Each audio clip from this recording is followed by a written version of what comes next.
Inona no atao hoe fikorontanan'ny toetr'andro na changement climatique? Tena marina dia mikorotana tsy manaraka ny lamina voajanahary tsony ny toetr'andro.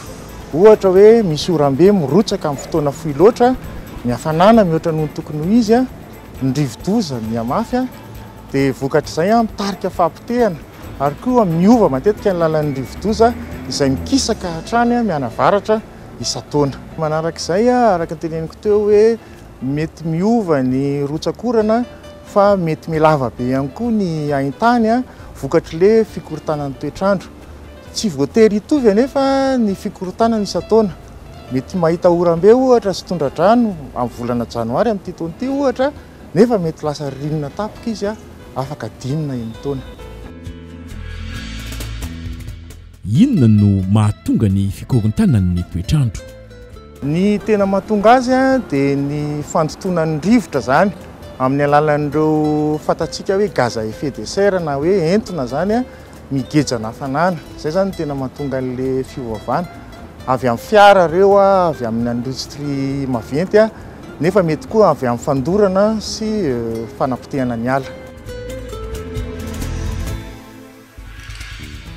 Ahoana ny fomba fisehoan'ny fikorontanan'ny toetr'andro? Ny fisehoan'ny fikorontanan'ny toetr'andro amin'ny ankapobeny dia mihamafana ny andro ary mitsonika ny ranomandry any amin'ny toerana misy anazy moa mazava ho azy. Miakatra ny haavon'ny ranomasina ka voatery mikisaka ny tanàna maro manamorona ny morontsiraka zany. Araka ny voalaza teo koa mihamahery ny rivo-doza, mihalava ny varatraza, zany hoe ny rivotra zany ka tsy afaka manjono firy intsony ny mpanjono. Ary efa somary voalaza teo ihany koa le hoe maintany loatra na mety misy tondra-drano mahery ary sahirana zany ny mpamboly vokatr'izay. Inona ny voka-dratsin'ny fikorontanan'ny toetr'andro? Ny voka-dratsiny zany dia amin'ny tsika olombelona indrindrindra fa amin'ny voly. Ohatra hoe misy karazana voly, katsaka, vary na kafe izay ho simba tanteraka. Ary misy ny biby sy ny zava-maniry eo amin'ny lafin'ny tontolo iainana zany izay tsy mahatanty an'izany, ohatra ny varika sasany ohatra, zany hoe lemurien sasany zany izay tsy mety tsy hatanty an'io fiovaovan'ny toetr'andro io. Ho an'ny olombelona moa dia ahitana olana eo amin'ny fitadiavana. Ny jony sy ny volo moa zany tena voakasika an'izay ary eo koa ny fahasimbany fonenana raha avy loatra ny orana, be loatra zany ny orana, na eo koa zany ny olana ara-pahasalamana izay mahavovoaloha ny zaza sy ny vehivavy bevoka ohatra.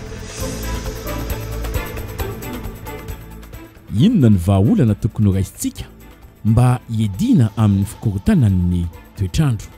Raha eto Madagasikara manokana zany mikasika ny fikorontanan'ny toetr'andro io dia manana tetsikasa nasionaly isika hiatrehana anazy io zany ary ny tanjona moa dia tsy amparefo zany ny vahoaka malagasy manoloana an'izany ary ny ohatra azo omena dia hoe ohatra hoe fanomezana masom-boly mahataty rano na hafanana, manova ny calendrier de pêche zany hoe ny jona hifanaraka amin'izay ihany koa ary manajary tanàna mahazaka zany na mantaty rivo-doza.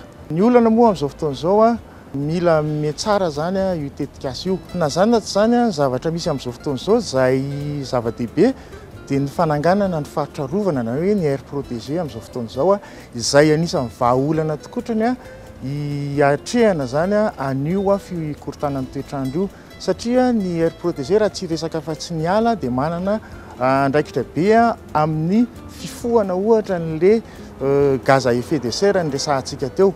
Amin'ny kasikan'ny biby sy ny zava-maniry moa dia karazana ohatra ny hoe refuge ho an'ireny zava-maniry ireny ny air protégé satria ao izy no ahita ny zavatra ilaina rehefa hianjadia ny fiovaovan'ny toetr'andro. Raha tsy mandray andraikitra manoloana ny fikorontanan'ny toetr'andro isika dia inona no mety hitranga? Ho sahirana ny tantsaha, ho sahirana ny mpanjono, ho sahirana ny mpiompy sy ny mpamboly ary arefo kokoa mponina. Mety hisy mihitsy ny crise alimentaire na hoe fasahirana ara-tsakafo raha tsy afaka miasa zany ireo karazan'olona rehetrarehetra ireo dia mazava ho azy hiamarefo koa ny tanàna lehibe.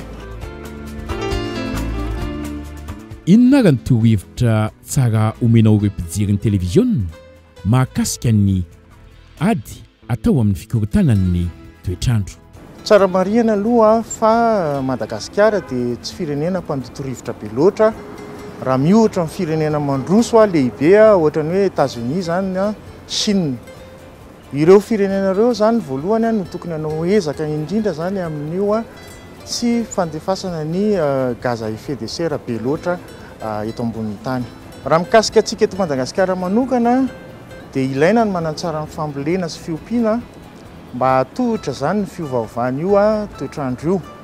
Mila manajary tanàna matanjaka isika, mahataty zany rivo-doza, mila mamboly hazo mila mampiasa fatana mitsitsy mba tsy hatehitra be loatra amin'ny charbon. 70% isanjaton'ny malagasy dia charbon zany ny ampiasany indrindra amin'ny fahazahoana sakafo.